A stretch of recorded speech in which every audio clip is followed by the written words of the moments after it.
गंगातरंगरमणीय जटाकलापं गौरी निरंतर विभूषित वामभागं नारायण प्रिय मनंगमदापहारं वाराणसीपुरपतिं भज विश्वनाथम्। वाचामगोचरमनेक गुणस्वरूपं वागीश विष्णुसुरसेवित पादपीठं वामेन विग्रहवरेण कळत्रवन्तं वाराणसीपुरपतिं भज विश्वनाथम्। भूताधिपं भुजगभूषणभूषिताङ्गं व्याघ्राजिनाम्बरधरं जटिलं त्रिनेत्रं पाशाङ्कुशाभयवरप्रदशूलपाणिं वाराणसीपुरपतिं भज विश्वनाथम्।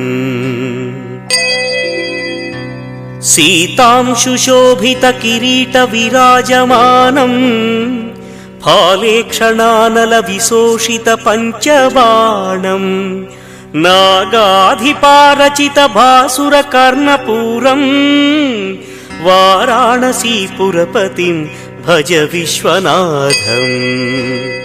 पञ्चाननं दुरितमत्तमतङ्गजानां नागान्तकं दनुजपुङ्गवपन्नगानां दावानलं मरणशोकजराटवीनां वाराणसीपुरपतिं भज विश्वनाथम्।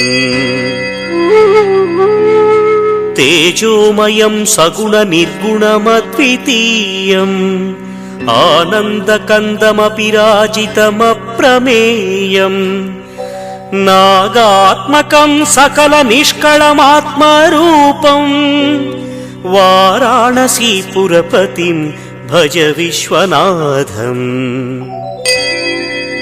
आशां विहाय परिहृत्य परस्य निन्दाम् उपेरतिं च सुनिवार्य मनस्समाधौ आदाय हृत्कमलमध्यगतं प्रदेशं वाराणसीपुरपतिं भज विश्वनाथम्।